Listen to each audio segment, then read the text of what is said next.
Thank you, Scott and Jimmy, for that introduction. Welcome to the Ski Podcast Live. We'll see whether or not it goes live. It depends a bit on the acoustics in here, but I am recording it. Hopefully a few of you are listeners to the podcast already. As Jimmy mentioned, we're just going into our 6th year at the moment. There's over 150 episodes to catch up with. It's an award-winning podcast, one of the best winter sports podcasts last year. And I'm delighted to introduce our panel today. Unfortunately, as you might gather from the empty chair, it's not that we are saving it for Sophie, who's stuck in that M42 traffic that some of you might have experienced. Ideally, she's going to run in any moment and jump onto that seat, but we will still have plenty to talk about otherwise.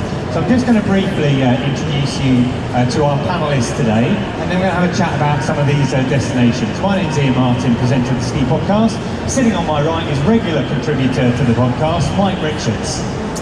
Good morning, everyone. Do you want to just explain your link to the ski industry, let's say? I was very fortunate to start late in the way. A lot of people start early, I started late, so I'm still in it. A lot of people's knees and enthusiasm is shot by the time they get to my age, I'm over 50. And I'm currently a ski instructor in northern Japan on the island of Hokkaido. Thankfully, be able to go back for the first time in 2 years this year. And any chance I get, I ski in the Welsh Alps of the Brecon Beacons. Yeah, we've had Mike on the show a number of times. Skiing in Wales, probably the most fascinating during lockdown. How many days of skiing did you get down in Wales? I got 23 and my ski partner got 40 in the winter of 2010, 2011. Which just shows that if you really want to go skiing, you can do it anywhere. Also on the panel today, we have Rook. Welcome. You are here to tell us about Albania. I wonder if you just give us a little bit of introduction into your background. Okay, so nice to meet you all. I come from Slovenia. It's a small country at the start of the Alps in Europe. I ski since I was a year and a half old, before I started to walk almost. And I've been skiing the whole of my life. I skied quite a lot around the world, through the Himalayas and the Alps. And yeah, today we are here to talk about Albania. I'm a professional IFMJ guide, and since I've traveled a lot around the world, I also guided like at the best companies in Alaska, and then I found the place in Albania, and all I can tell, it's unique and it's special, and I really think it's one of the best. Great. Well, we're going to be finding out a little bit more about that just now. What I thought we'd do is we go through, have a chat about the different destinations we're going to cover today, and then we'll open it up for a Q&A if anyone wants to ask anything at the end of the session. I've certainly got a few more questions. I have had the opportunity to talk to Mike before about Turkey. Maybe some of you will have heard that podcast, but there's always more questions to ask. So actually, let's come on to Mike to start off with.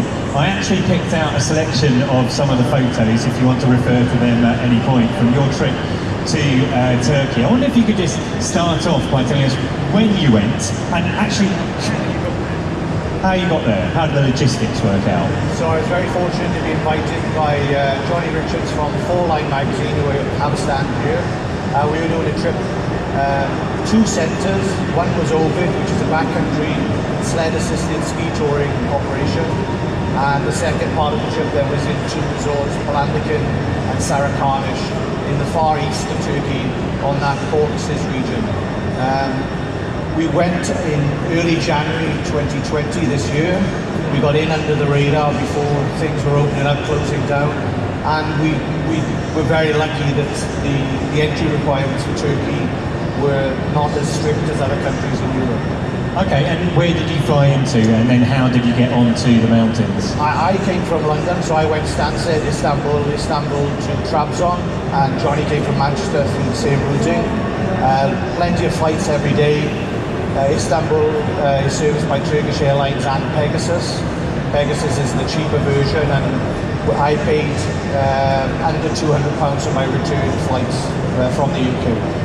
Okay, and so you mentioned it was a two-centre trip.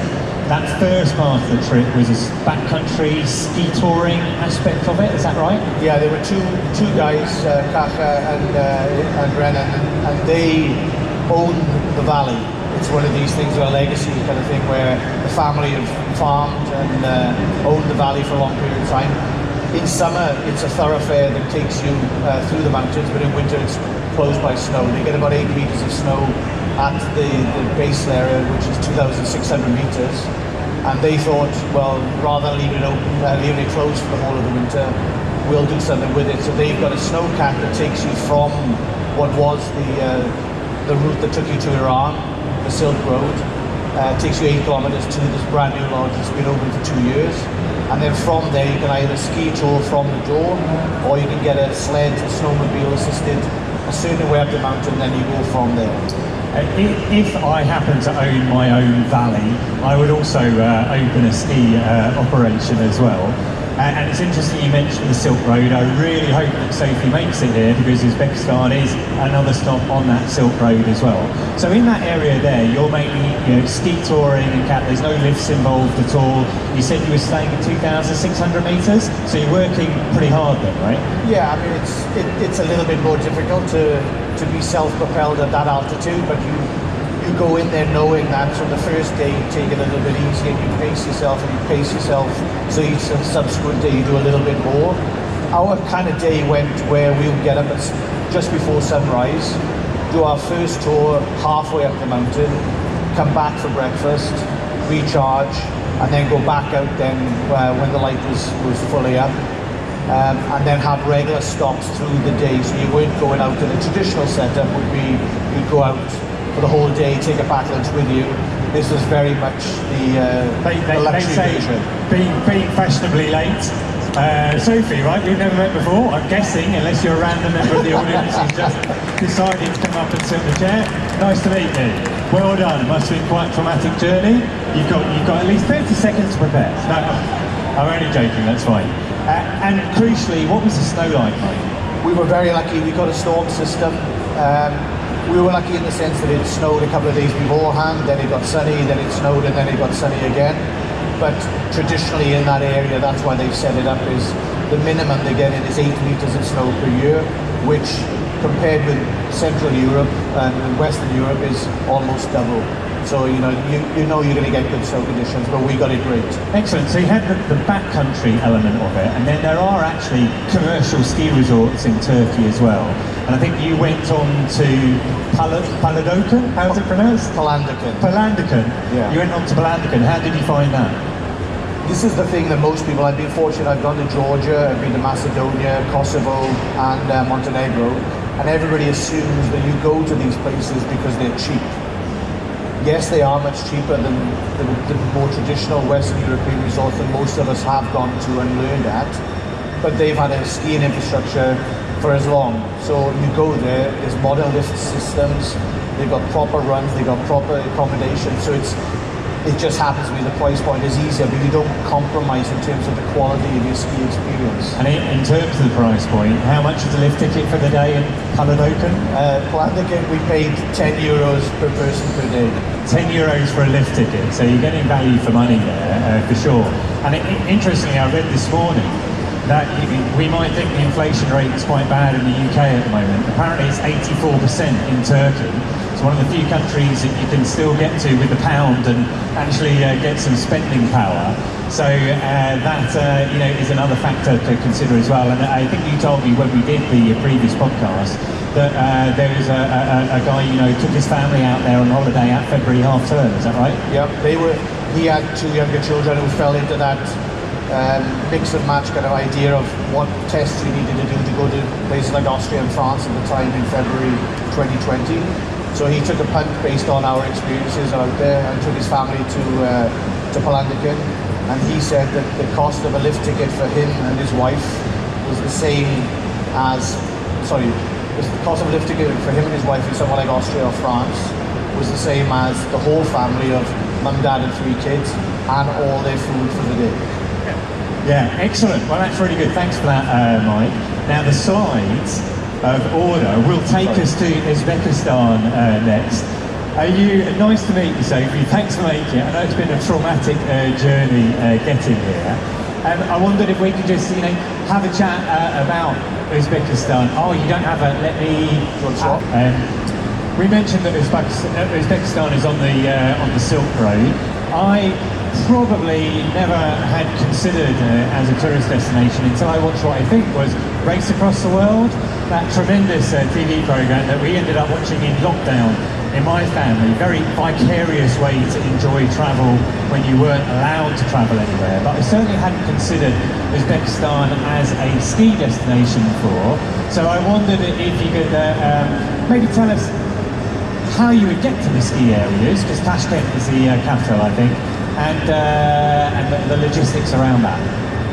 Thank you very much. So a lot of people, like you, discovered Uzbekistan in lockdown on TV.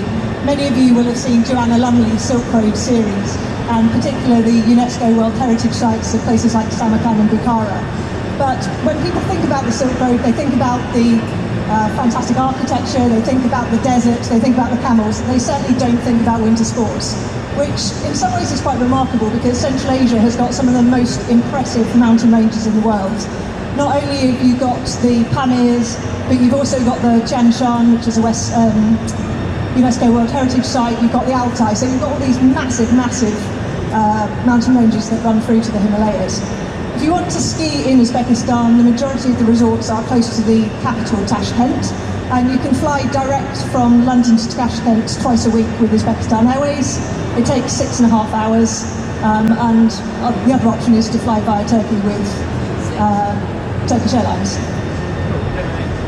So you mentioned the architecture, and that's certainly one of the most interesting things about going into these off-the-beaten-track destinations. Certainly, I don't think you could obviously do it for the skiing, but to me, the appeal of going off the beaten track is to have something a little different from your normal ski holiday. And the Islamic art in Uzbekistan is unique, I think. Am I right in saying?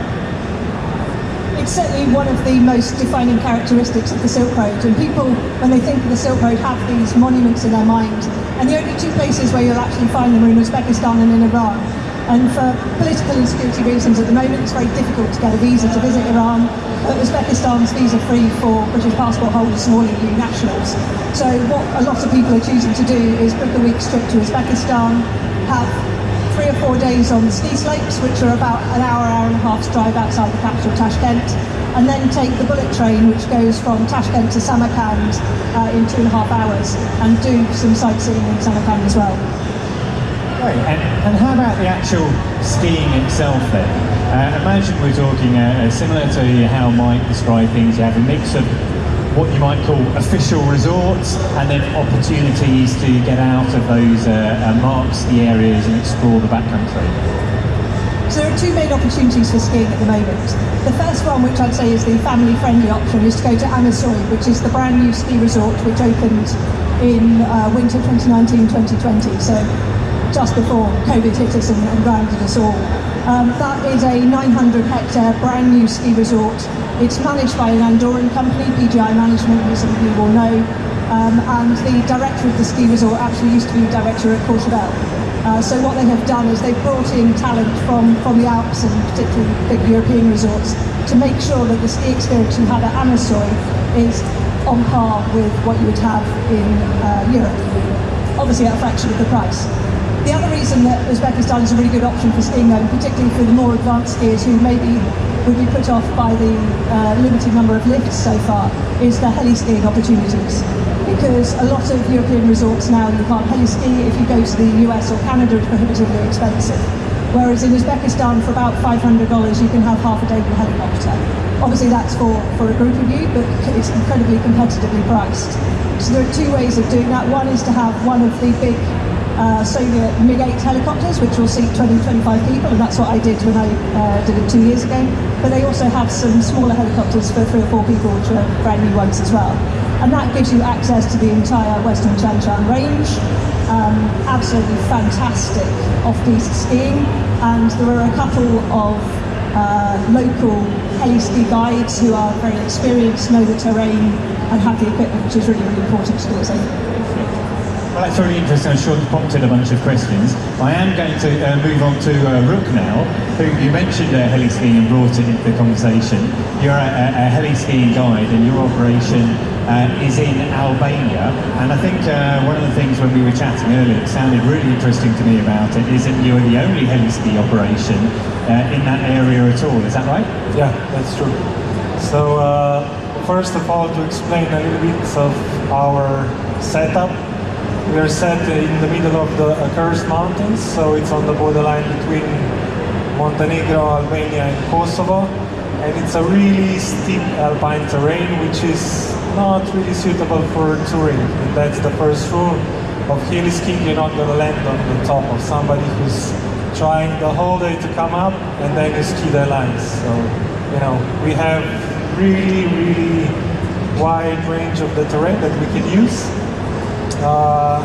And as you were talking before, you know, we have IFMGA guides.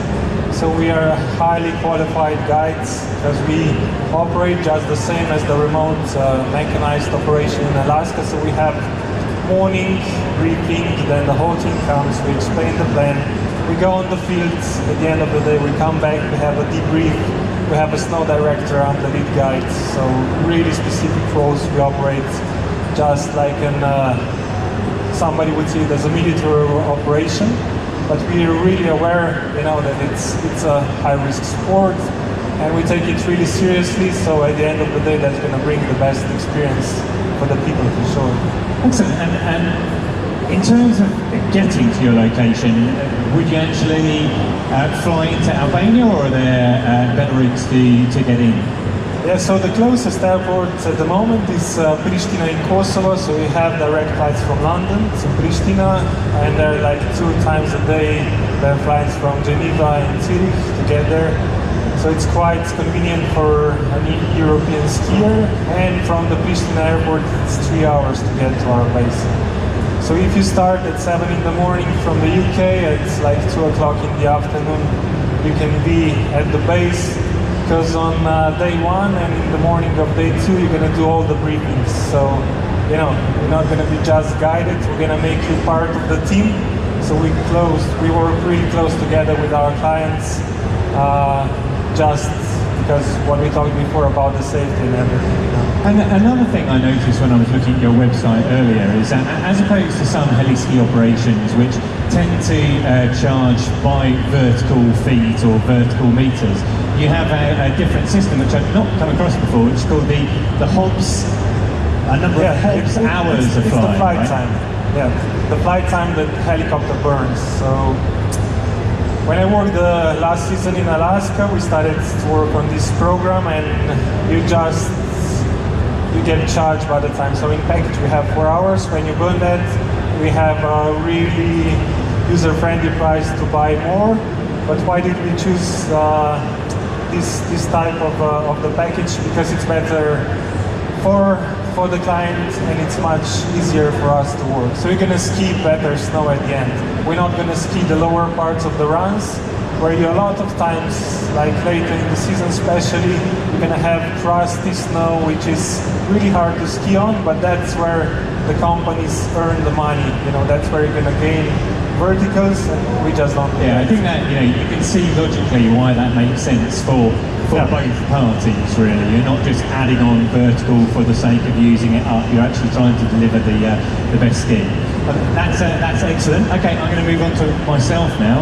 I won't split into twin personalities and ask myself questions. I went to Morocco a few years ago. Like Mike, I was ski touring. Logistically, we flew into Marrakesh. It was quite weird walking across Marrakesh airport with skis, which we hired in the UK before we went, because I definitely didn't want to hire touring skis actually in Morocco itself. And there was only one company I could find in the UK that would rent us touring skis. And then we made our way out up to a refuge. It was at 3,200 meters called Toubkal. That's pretty high to be staying overnight. If you haven't stayed at altitude before, I've done it a few times in my life now. It can take a bit of getting used to. What took more getting used to was the very, very insanely cold temperatures. It was not only high, there was no heating at all in this refuge. most of the people there were planning to climb Mount Toubkal, which is North Africa's highest mountain at 4,167 metres. We put our touring skis on and toured up there as far as we could the following morning, and that was pretty good exercise. That was the only day though that we saw other people.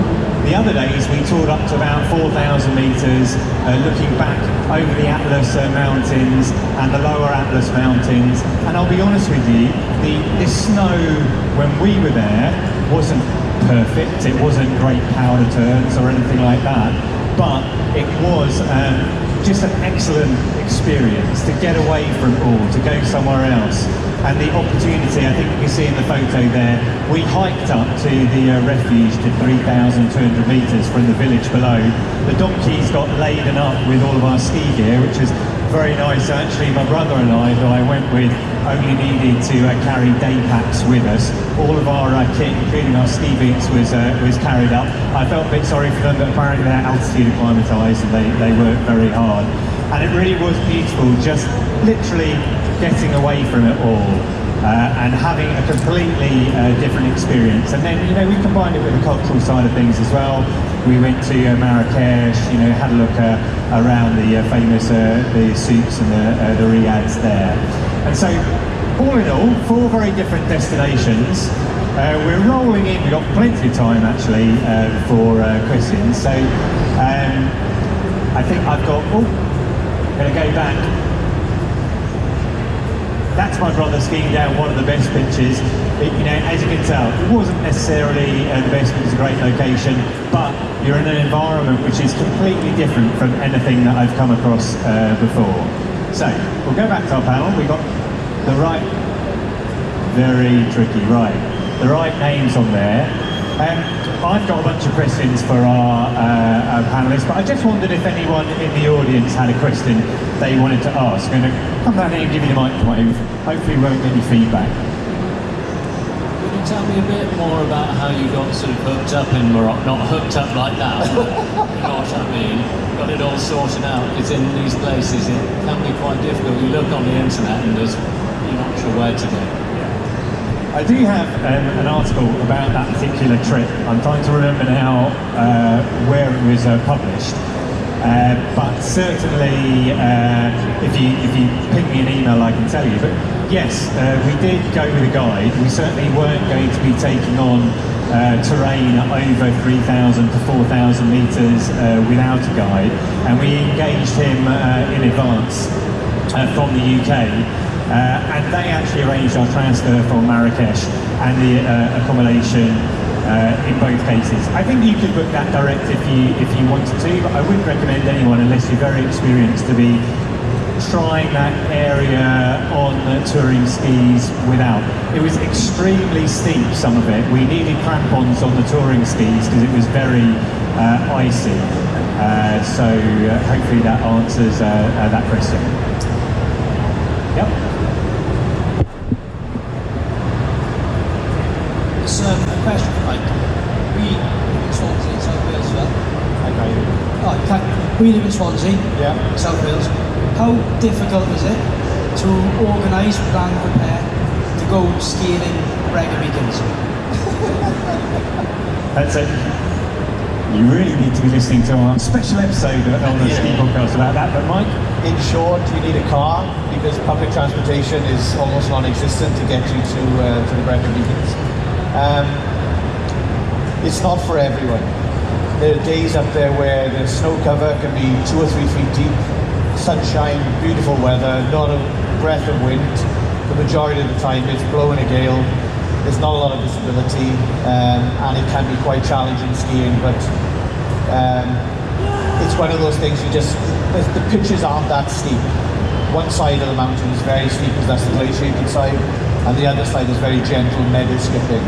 So if you get a chance to go up there and you've got the equipment, you've just got to point them. The big difference is, from a technical perspective, there's no solid base underneath you. So if you try to do quick turns, you'll go straight down to the grass. So you've got to imagine yourself more like an oil tanker, where you've got to do long, gradual turns and just let the skis come around. Thankfully, you've got the space. start at Pontum's Arv or Story Arms car park and just take the path up and you get to Corn D first, and then from there kind of van and crib in. And between there, depending where the wind is blowing, one side can be complete grass and the other side can be complete white. But even if you don't take your equipment up there, it's definitely worth going up in the winter time because it's a very different experience. Any other questions out there?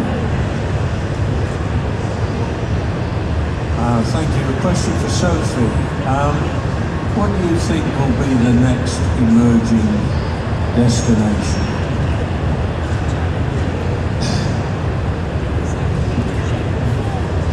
Thank you. I think we're going to see a lot more skiing across Central Asia.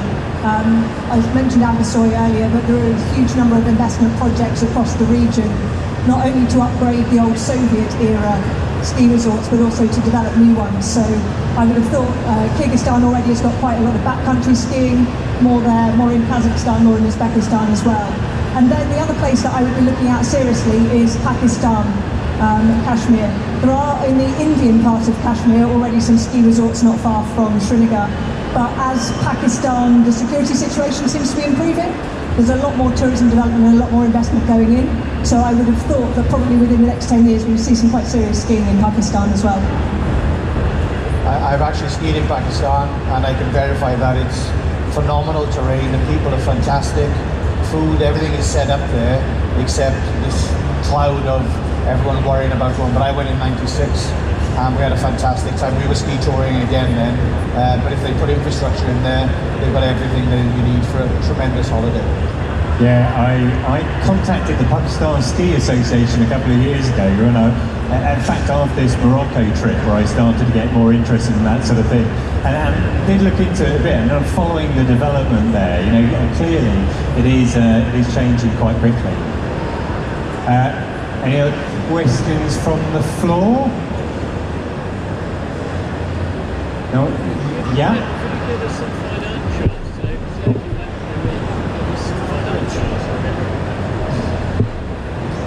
Could you give us some financials person by person on how that might work? You know, just an overall cost about, say, if you're doing a trip to Turkey like you did, how much it would cost and all the other stuff.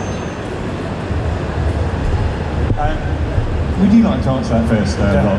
What are the sort of costs that we're So looking at? we only have a week package, which includes everything from the transfer from the airport to the base. Then you have the whole lodging, all the meals, 4 hours included. You get the avalanche equipment there, so the airbag, all the beacon, shovel and rope. You can also organize the ski equipment. You have to notice us in front. But overall package is 8,700 euros for 1 week. That's it.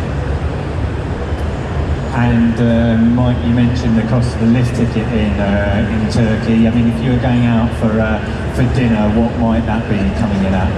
So resort skiing in Turkey, you're looking at about £50 for a shared accommodation with bed and breakfast, so £25 each per night.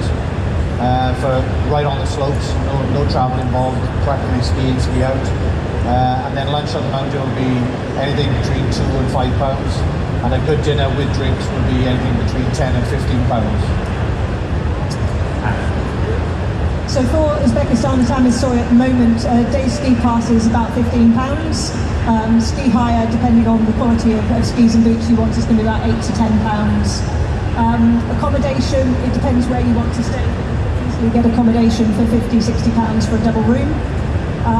So in terms of standard skiing, those are your sorts of costs. If you want to heli ski, the main company that does it is called Central Asia Adventures, and the other companies generally sort of subcontract to them because they've got heli ski guides.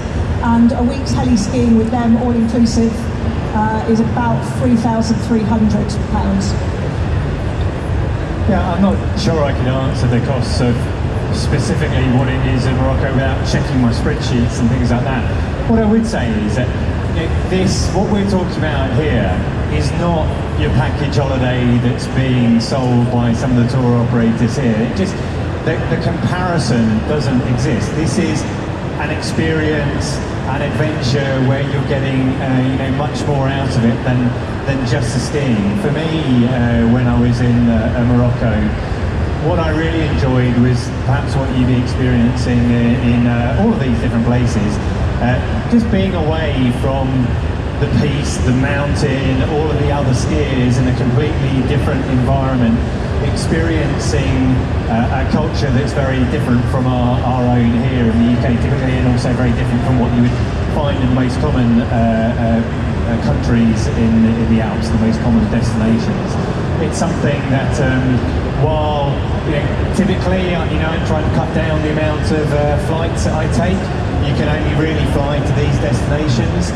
And there is a negative side to that. There's also a very positive side to that in terms of the fact that you're